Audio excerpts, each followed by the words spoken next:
Eessa geeffata? Hortuus eessa geeffata? Biyya alaa deemaan jira. Yoon dhufe immoo dhaqee san qaamaan dhaqee waan an godhu godhaa wanni isinitti jirtan kun nu gammachiisee jedha.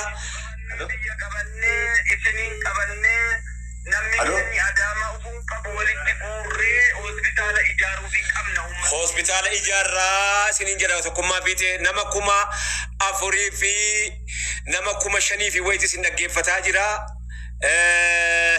Nama 5,000 fi wayitii isin dhaggeeffataa jira. Obbo Tokkummaa fiitee qarshii miliyoona tokko Habtaamuu Lamuutii wajjiniin jirra jedhee ammaaf Tokkummaa fiitee birrii miliyoonii tokkoon isinii kennaa garuu yeroon dhufe mana barnootaa sana ijaaruu qabnaan jedha. Amma dhaabbata egeree irratti galiinuu godhuu yoo rabbi jedhee maallaqa keessan kana fuuneeti bakka isiin dhaytee itti cabtu isinis arguuf teessan yoo rabbi jedhe inshallah. Tole obbo Tokkummaa fiitee nagaan galaa bakka dhaqaa jirtan sanarraa bakka balalii gaarii bobbaa gaarii boolee bakka namni irraa barari'u taa'eeti onlaayinii nu arge akkana jedha beeka.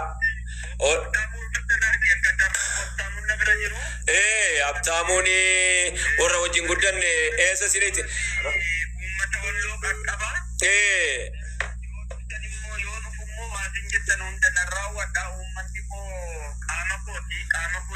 Ulfaadhaa giiftii nu kennitan ayyee tole ulfaadhaa.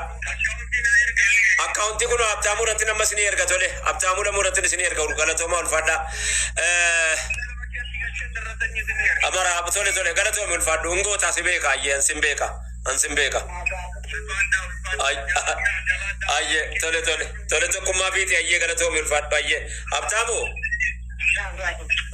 Habtiyyaa akkaawunta dhaabbataa peejii kiyyarraa fuudhiiti itti kennitti naa kenni ammumaa ishee onlaayiniin jira ammata irraa maallaqa guuraa jira. Eshi Habtishaa galatooma ulfaadhu waan gooti ammas kan biraa barbaade ummata keenya ummata isaatiif dhiigu akka kanaa barbaade fidiyaati. Esh galaa nagaatti deemsa bobbaa gaarii ayyee Habtishaa koo nagaatti. Tokkummaa fiitee qarshii miliyoona tokko amma akkaawuntii egeree irratti isinii galcha naa ergaa jedhe. Akauntiin peejii jalqabaa peejii hin beeka Habtaamuun hin beeka.